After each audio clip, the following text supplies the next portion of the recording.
Hi, everybody, and welcome to another episode of Heads in the Cloud. I'm here, James Burnand, as usual, and my special guest today is Ryan Thompson from CRB. Hey, Ryan, how are you? Great, James. Thanks for having me. Thanks for being on the podcast. So today we're going to have a little bit of a different conversation than we normally do, and we've brought Ryan on as our expert in pharmaceuticals and biopharma to really help us kind of dive into how technology is benefiting biopharma companies and some of the specifically some of the technologies in the cloud and with the ignition sphere of companies and some of the protocols to really help us understand how bio companies can benefit from that. But I thought I'd start off first by asking, Ryan, what is a biopharma company and how is it different than a regular pharma company? Oh, that's a great question, James. So biopharma is more concerned with larger molecules that people make in their bodies naturally. It's a very different process to develop those molecules and bring them to market. I think if you look at normal pharma, or where we're looking at small molecules, things like aspirin or pressure medication, where it's chemicals that have been synthesized and then developed into a life-saving medication, as opposed to biopharma, which is taking like I said, larger molecules. I keep saying that, or things that people's bodies produce naturally, growing them in a lab environment, turning that into medicine. It's also, cell and gene therapy or personalized medicine as an area of biopharma. It's just a very different manufacturing process, a very, I wouldn't say immature process, but a process that's a lot newer, and there's a lot more innovation going on in that space. And specifically, you see a lot more startups in that space. So companies that have this fantastic intellectual property that they've developed in clinical studies, but they haven't yet commercialized it and they want to bring it to market. So there's a lot of smaller manufacturers in that space, as well as, companies like Pfizer, GSK, Merck. They all have their biopharma divisions as well. But it's just a lot more innovation, I guess, as well. And I would assume that from a research perspective, there's a ton of energy from kind of the community being placed into this bio research because the clinical possibilities for the things created from the biospace are just incredible. I mean, you talk about targeted gene therapy or some of the different products that have been brought to market. I mean, they're truly life changing for a lot of people's situations. And I think what's so cool about it is that it often starts in a small lab or in an academic scenario, and then turns into a startup, and then the problem becomes approval and scale. And I think that that's a very different challenge than you get if you look at that versus I've developed the next variation of a painkiller or the next variation of a heart medication that has been on the market or something that is not entirely novel but can be sold at scale. Yeah, it's certainly very different. The scalability is a huge factor in biomanufacturing now, especially on the CGT side, because we've got the medicines that come to market because of all the R&D costs and the manufacturer's inability to scale. These medicines can cost $1 million to $10 million a patient, and that's a huge challenge for the industry because at that price, we're not really curing anyone. And technology is part of that solution. There's of course a whole lot of other things we need to do from like the manufacturing technology point of view, but IT has got to be part of that solution as well. Okay, so let's kind of walk through it then. If you're a small biopharma who's come up with the next latest and greatest thing, and you've been running your little bioreactors in your lab, and all of a sudden you need to start making larger batch sizes, and you need to start being able to produce that volume. What are the challenges that are created by that scenario, which I think you've said is a fairly common scenario that's going on today? Yeah, so I think the feedback I hear the most frequently that's very different from mature manufacturers is how can we make things with zero infrastructure on site? Um, these clients don't have a sophisticated IT infrastructure. They don't have data centers. They don't have IT support personnel that can support all of these tools. And it's a very different paradigm where it's like, by putting that first Windows computer on site on your OT or operational technology network is just this large overhead burden that you need to get over. Now you have to have people supporting it. You have to have people patching it. You have to have people on site, where a lot of these companies can be more distributed than a typical manufacturer as well. And as they also have, all the IT infrastructure that they've built during this clinical phase tends to be cloud-based. So they're running, Azure or AWS, and they're running Office 365, and they don't have any physical infrastructure that they own other than laptops that are, basically off-the-shelf laptops, because everything else is just, connected to SharePoint or whatever other cloud services they're using. So having to manage that hardware becomes a big challenge and a significant roadblock to them to scale. Yeah, and I think it's interesting because I think it's a function of all businesses now that there's some portion, especially if you're starting from scratch, the concept of hosting your own email service and managing your own file servers. These are things that we did not so long ago, but it's not really practical anymore, and it's not really something that, especially for small businesses, typically the investment versus the benefits not there. So now you kind of translate that into the manufacturing space, and really, I kind of look at it as, there's certain things that you have to buy, there's certain things that you have to manage. So your quality process, your equipment that you need to do your production, but the other stuff, the things that you can have delivered as services, potentially sanitation or potentially some of your labor or some of your infrastructure. These are things where I think there's an opportunity for the bio companies potentially to leverage some of the technology things and some of the services that are out there to speed along their development. I guess I'm curious your thoughts on that. So I think speed is one thing. The other thing that's critical is preserving capital, right? A lot of these companies are funded by venture capital or some sort of other startup funding. And do you really want to go and spend $250,000 on IT equipment that can be better spent on developing your drug? And with an as a service offering, that can grow as your business grows, as you've, proven your, like, one of the risks is the market going to be what we thought it was going to be? No, once you check off that box, now you're ready to invest more money in your business. Whereas, if you're not sure of that, cloud, you spin it up right away, and you get value faster, and it grows along with you. So the time to value is a lot quicker as well. Of course, with biopharma, and I think that's something we haven't really touched on yet, is like the regulatory environment. Oh, it's not really any different than normal pharma from that point of view. Still regulated by the FDA. From a manufacturing IT point of view, we have regulations like 21 CFR Part 11 that we need to consider. User management, which can be another great reason for the cloud, because now my whole Active Directory is Azure Active Directory, and I can have people directly tied to that, as opposed to an off-the-shelf OT system that requires customization to get that sort of connectivity.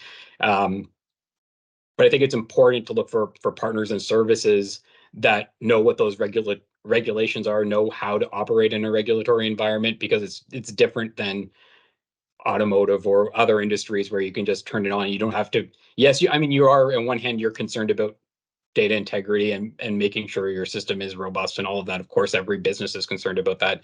But there's no legal reason that they need to be. It's just that's a great way to run a business. And from a pharmaceutical point of view, and I think specifically from people in quality departments, it's critical, and there's a little bit of fear with some of these offerings. But I think once you dig into it and realize, hey, these have all been validated systems, there's hundreds and thousands of, and even like when you look at cloud services worldwide, there's millions of companies using these services that are offering, I'll say, higher reliability generally than OT networks. Because again, that goes to the maintenance question, where you don't have the people on site that can support these systems, and it's expensive, and it's not a core area of expertise. Yeah.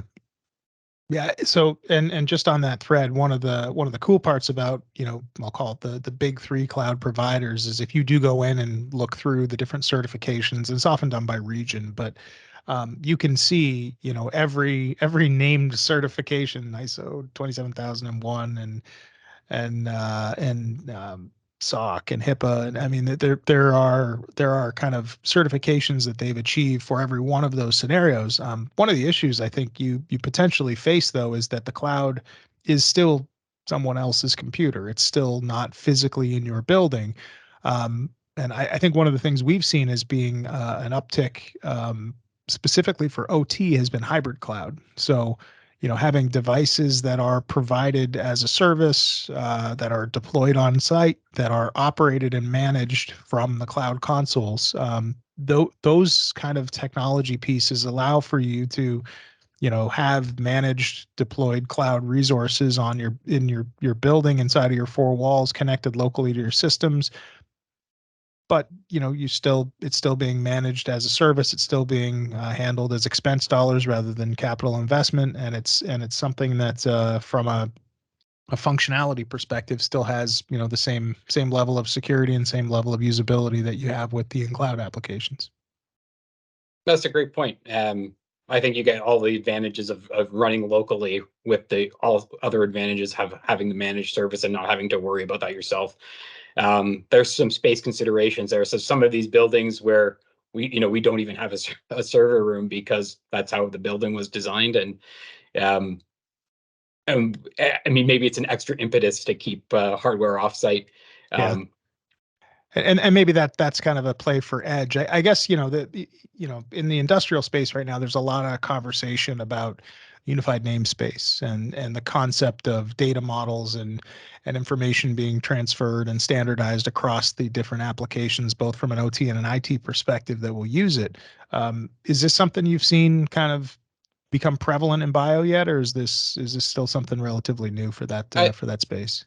I think there's advocates in bio, but I think biotech is just new in general, and people aren't quite sure what to make of it. I think the data modeling point of view is pretty robust. I think because biological processes tend to be a lot more complicated than small molecule or synthesization types of processes, there's a lot more benefit that comes from the data and having advanced analytics and artificial intelligence, machine learning looking at it.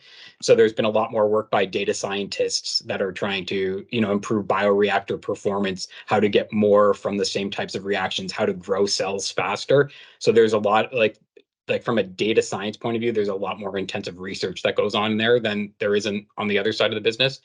But in terms of data architectures and unified namespace versus any other architecture, I think that users in general, they want their data in a format that they can use easily. They don't have to, I guess there's a few requirements. You don't want to have your data scientist team spending 80% of their time going around to pieces of equipment, sticking in USB drives, entering in contextual information manually, and then going back to the lab and spending their last 10% of the time actually delivering value. So what they really want is their information available with context whenever they need it.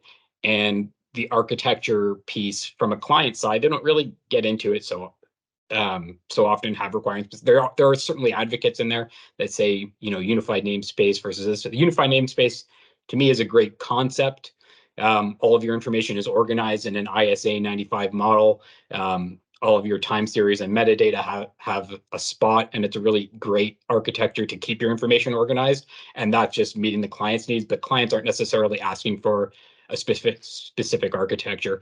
I think the other thing that's great about that architecture too, though, is being able to just, when you're plugging in new equipment and providing specifications to vendors on how to model their data so that it's almost a plug and produce, at least from a data point of view, not necessarily from like a manufacturing execution system or process control point of view, but from a data point of view, you can write one or two lines in a user requirement or a specification that says your data must be displayed this way.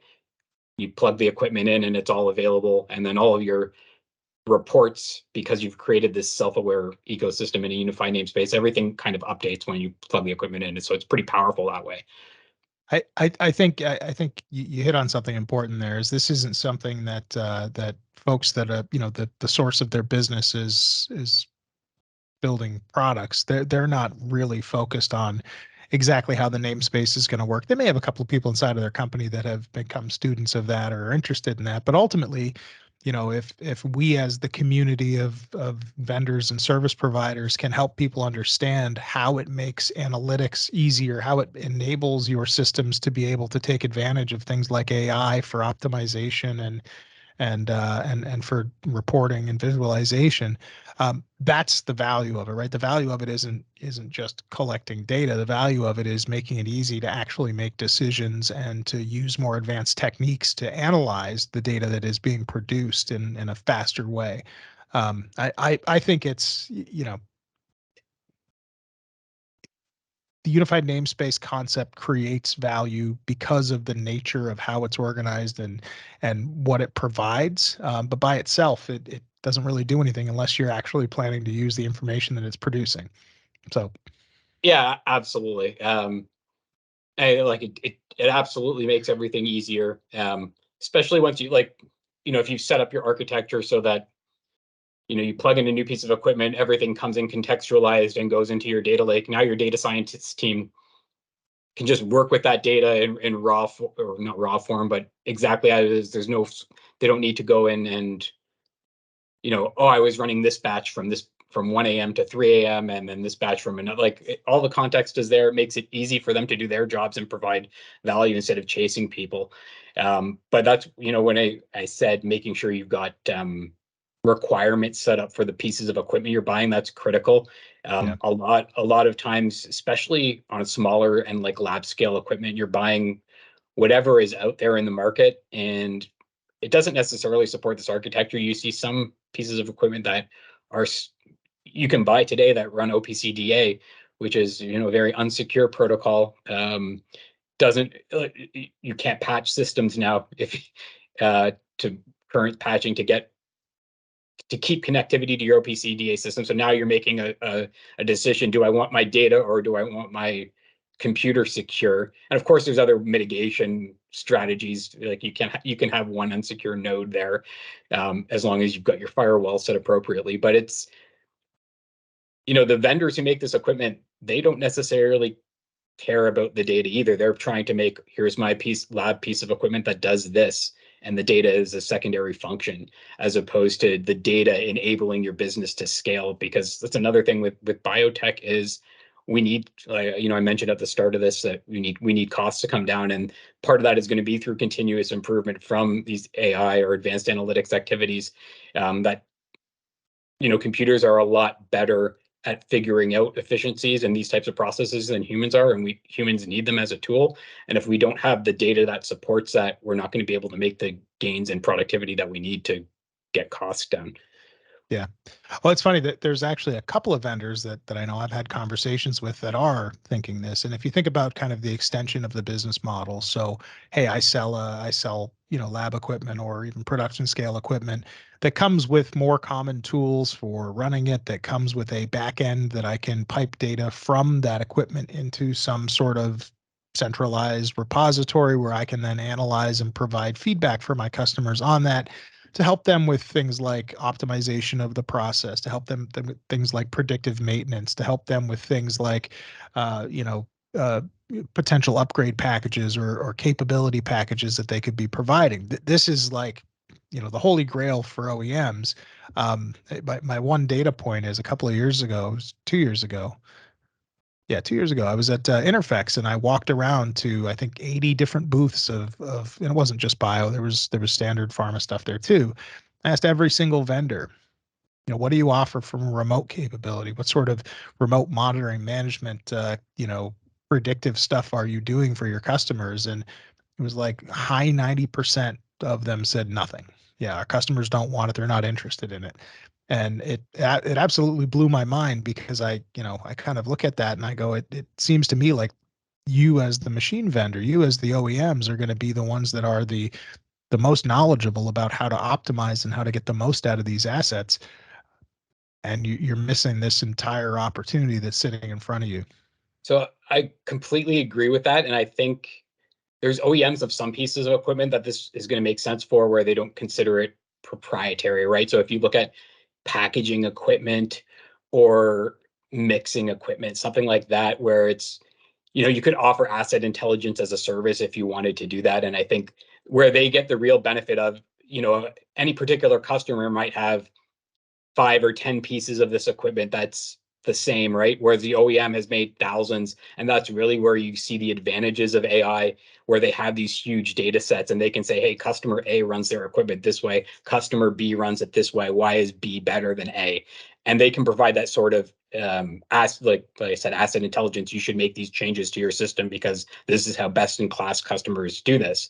But I think from the client side, when you look at complicated pieces of equipment like bioreactors, which is where a lot of these processes are, where bioreactor is a piece of equipment that grows cells, Yeah. clients consider that like proprietary. So they don't want to share their information on how they run their processes with OEMs. At some point, I think we're going to say is, maybe even in monoclonal antibodies now, which is the bulk of biologics, that's not really a secret sauce type process anymore. We're controlling nitrogen and dissolved oxygen and pH, and we're getting these outputs out, and how to optimize them may not be considered proprietary in the future. But I think from a biotechnology, and the other pieces are like, chromatography skids, and the purification processes. But like I said, clients are considering that proprietary. So they're happy to share it amongst themselves. As they scale, they're going to get more and more value out of that equipment.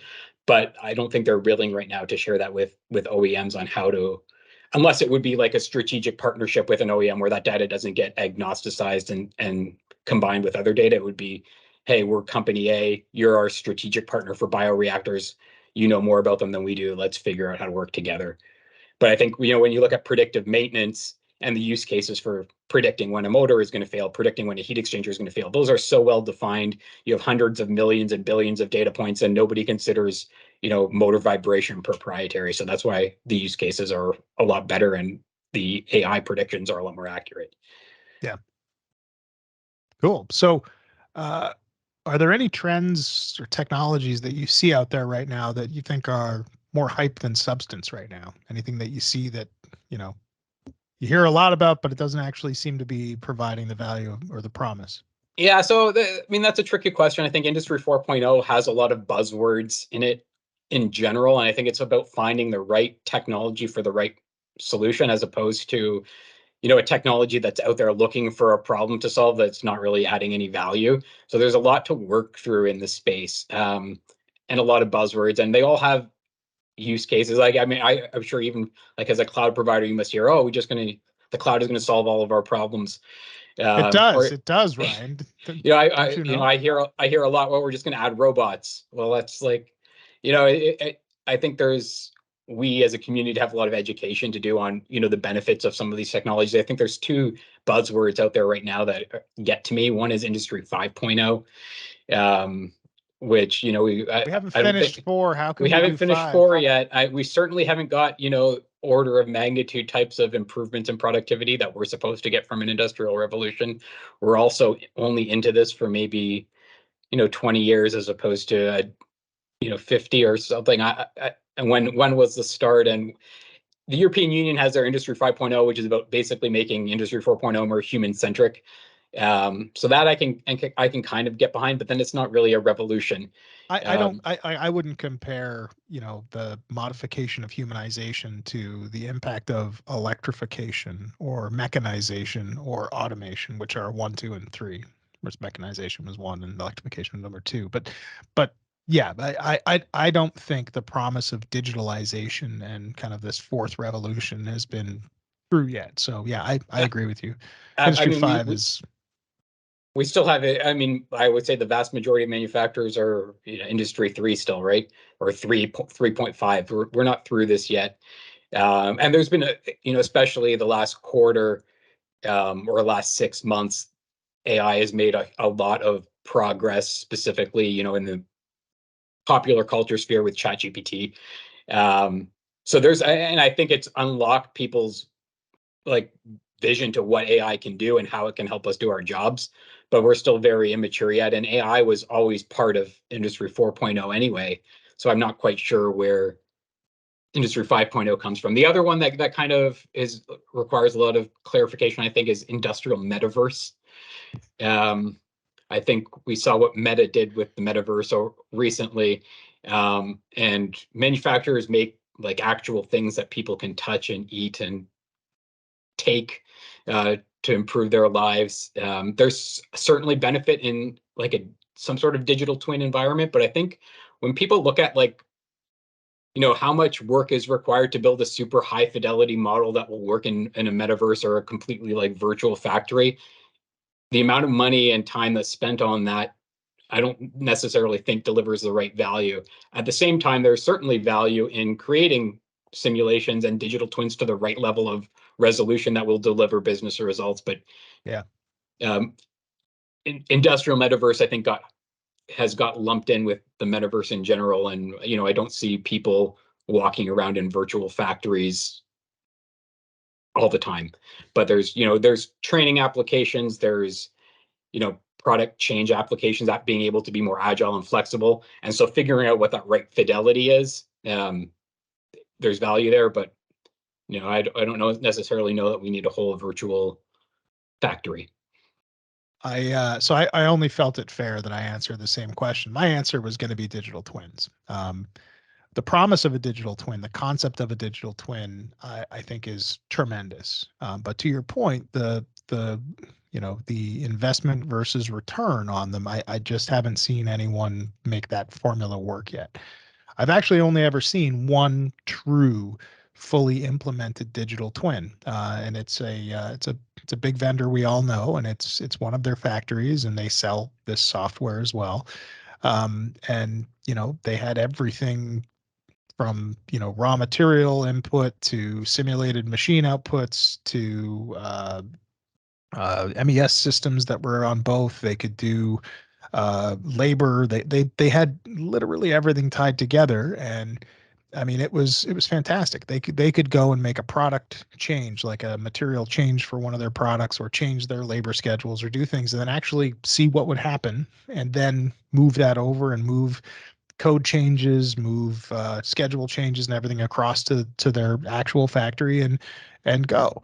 But the amount of energy that must have been involved in putting that together would have been just tremendous. And I haven't run into too many manufacturers yet that are looking to spend that just for the potential to be able to simulate changes. Now, what I would say is kind of the counter to that is that I am seeing a lot of interest in DevOps, because I think one of the things that in kind of the automation world is not really taken advantage of the way it should be today, and is a huge opportunity, but specifically for pharma companies, around creating evidence for change control procedures, is having proper development, test, and production environments that have controlled processes for keeping track of changes from system to system to system, and having approval processes built in as a part of that. So I would say, from my perspective, that's achieving some of what you're supposed to get from kind of the digital twin concept as being your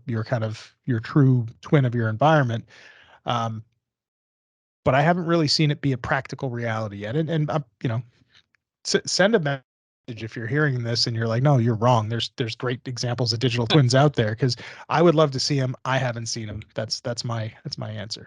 I think it's to how you define it, right? I think when you get to a digital twin that's a simulated environment where you can train operators on it, and you have enough fidelity in the environment that you can figure out, oh, how do we react to this situation? How do we react to that situation? I think there's huge benefits in there, especially for like a new facility where you can do training before equipment gets to the site. There's tons of benefits, but what level of resolution do you build it with? And then, aside from that DevOps piece, I think that was something we didn't touch on earlier, as probably my favorite feature of Factory Stack. I don't want to necessarily make a plug here. I know we're supposed to be agnostic, but the Factory Stack Pharma Stack, Plug away.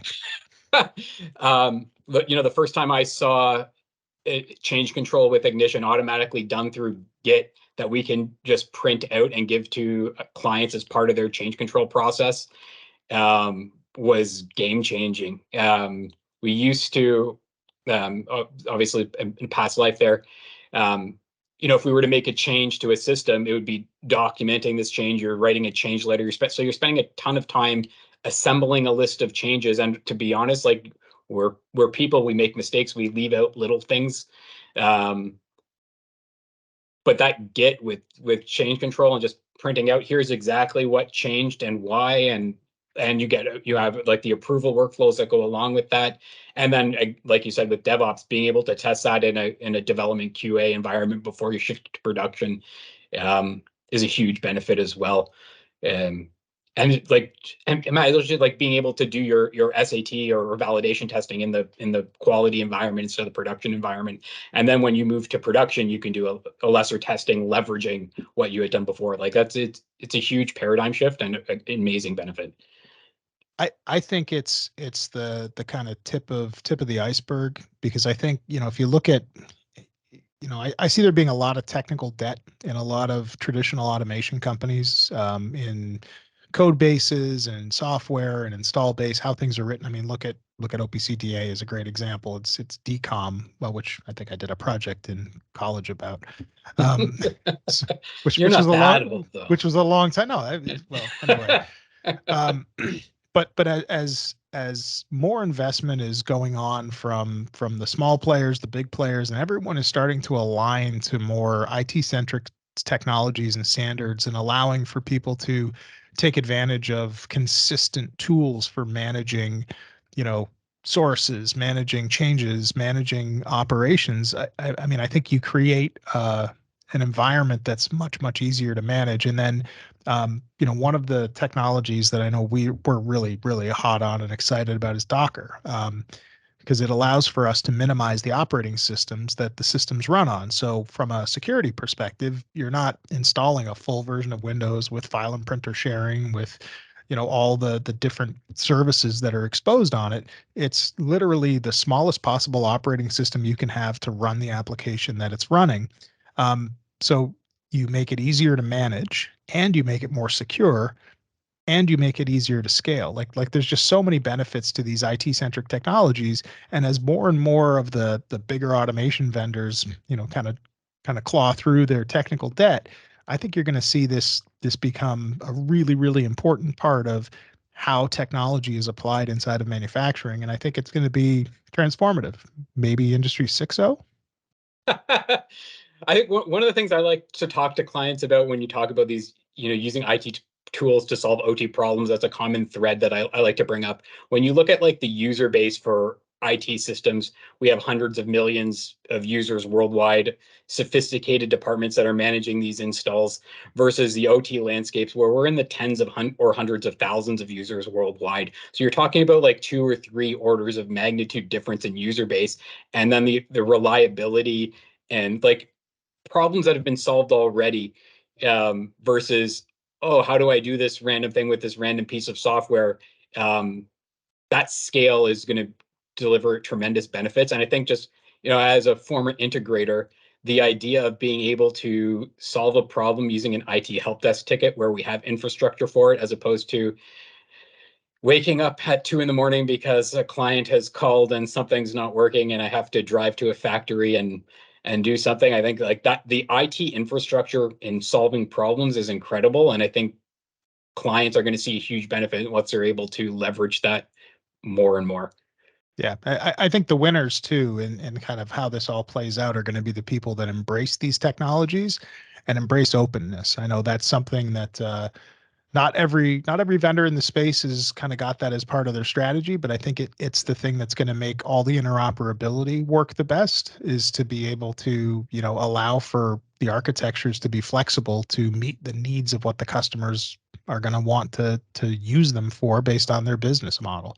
So Yeah, I think when you look at the Industry 4.0 architecture bullet points, open, edge-driven, report by exception, and lightweight, openness is the one, to me, that's the most important, because it allows you to choose best-in-class technologies and make the most of them.